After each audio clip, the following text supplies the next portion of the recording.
Dalam gelap ada bintang yang cahayanya menembus kegelapan. Dalam situasi yang hampir mustahil untuk meraih kemenangan, selalu ada celah dan jalan untuk menembus kebuntuan. Ibarat langit yang luas, permasalahan jika dilihat dari atas akan terlihat kecil. Selalu ada solusi dari setiap masalah.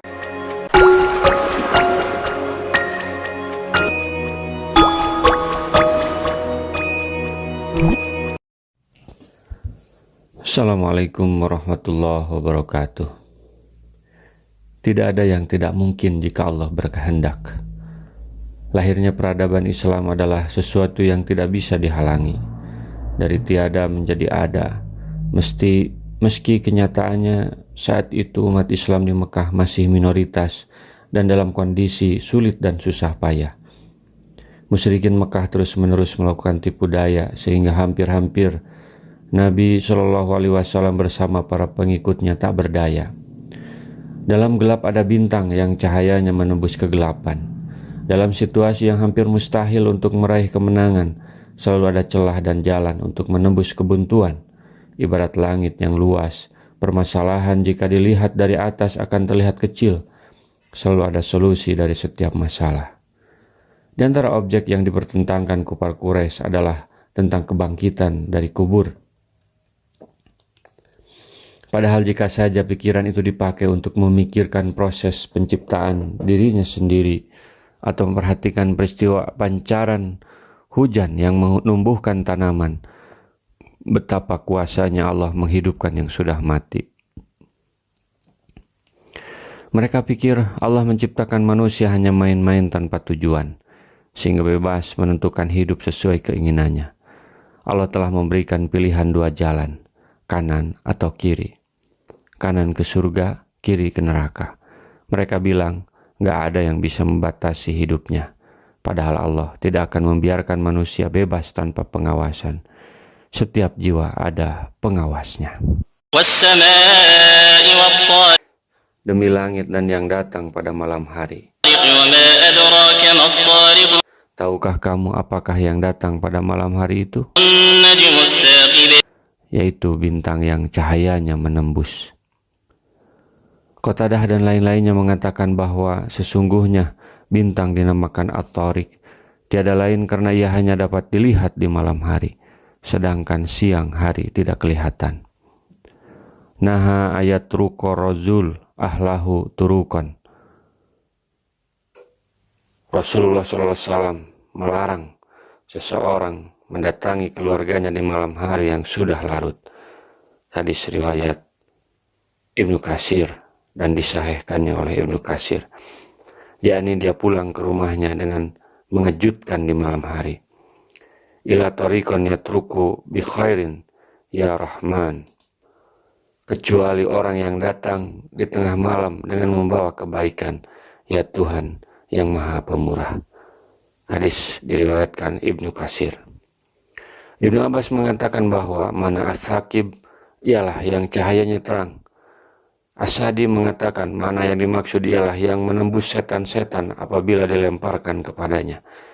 Ikrimah mengatakan mana yang dimaksud ialah yang cahayanya terang lagi membakar setan-setan. Dakwah awal-awal dilaksanakan secara rahasia sehingga pergerakannya seperti gelap malam. Meski demikian, ibarat cahaya bintang yang menembus gelapnya malam, gerakan dakwah Nabi SAW tidak bisa dihadang.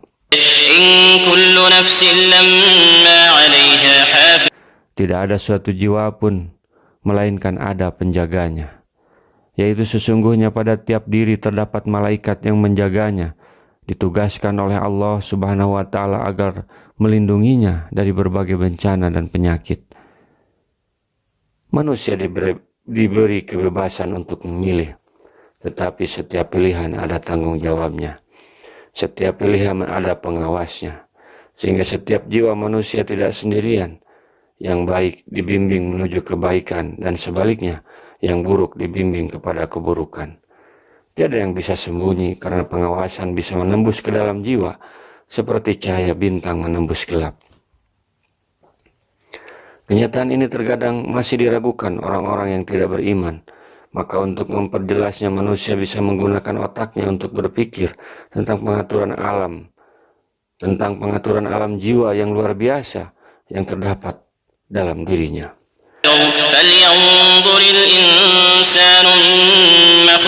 Maka hendaklah manusia memperhatikan dari apakah dia diciptakan.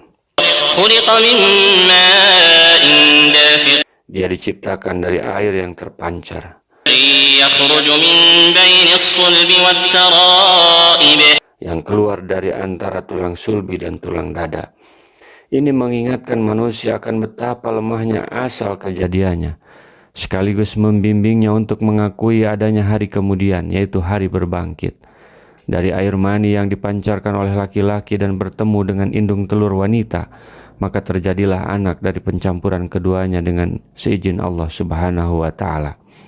Air mani dari sulbi laki-laki dan indung telur dari tulang dada wanita. Inilah mujizat Al-Quran, bahwa Al-Quran dari Allah yang menciptakan manusia. Penelitian mutakhir menunjukkan bahwa memang benar sperma laki-laki diproduksi di bagian tulang belakang, sementara indung telur diproduksi di tulang dada sebelah atas wanita. Subhanallah. Dua jarak yang jauh, tetapi dengan bimbingan Allah melalui para petugasnya, sperma itu bisa memancar seperti pancaran cahaya bintang, sehingga bertemu indung telur dan terbentuklah janin di dalam rahim.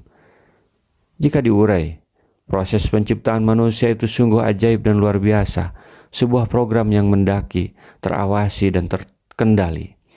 Oleh karena itu, Allah kuasa mencipta manusia dari sperma. Tentu untuk mencipta kembali adalah perkara yang mudah.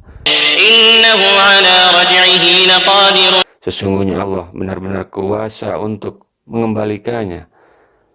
Al-Haq dan Ibnu Jarir berkata, sesungguhnya Allah berkuasa menghidupkan kembali manusia yang diciptakan dari air mani ini sesudah matinya, lalu dibangkitkan untuk menuju negeri akhirat. Karena sesungguhnya Tuhan yang menciptakan dari semula mampu mengembalikan ciptaannya seperti semula. Pada hari ditampakkan segala rahasia. Pada hari kiamat, semua rahasia ditampakkan sehingga menjadi jelas dan terang, dan tiada lagi rahasia karena semuanya menjadi tampak kelihatan, dan semua yang tadinya tersembunyi di hari itu menjadi kelihatan. Yurfa'u likulli qadirin liwa'un indastihi yuqal hadihi qadratu fulan bin fulan. Bagi tiap orang yang hianat dinaikkan bendera pada pantatnya, lalu dikatakan bahwa ini adalah pengkhianat si Fulan bin Fulan. Hadis riwayat Bukhari Muslim. Di dunia orang bisa menipu dan bersembunyi di balik mulut dengan alasan-alasannya, tetapi di akhirat tidak bisa. Maka sekali-kali tidak ada bagi manusia itu suatu kekuatan pun, dan tidak pula seorang penolong. Tiada seorang pun yang dapat menyelamatkan dirinya dari azab Allah, dan tidak pula seorang pun yang dapat menolong orang lain dari azab Allah. Ketika di dunia, kenapa mereka terus menyerang Islam? Karena merasa kuat dan akan ada penguasa yang menolong. Di akhirat nanti mereka tidak berdaya. Setiap orang bertanggung jawab atas dirinya masing-masing. Penguasa dan penolong mereka itu pun adalah di bawah kuasa Allah Subhanahu wa Ta'ala. Rasulullah SAW bersabda, baligu anni walau ayatan, sampaikan dariku meskipun satu ayat. Mari kita sebarkan jalan kebahagiaan dengan like, share, dan subscribe channel ini.